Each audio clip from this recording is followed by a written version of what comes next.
How's everybody doing this morning?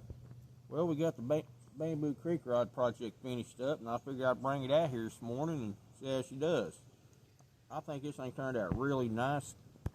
Got that pretty maple burl reel seat. Altogether, this one right here was, pretty fun little build. I decided to do this one in green, because obviously green's one of my favorite colors. The reel on here is not the reel I'm going to keep on here. This is just one I had on one of my other rods. I figured I'd put it on here and try it out. Well, let's make a few throws with it and see if we can catch something.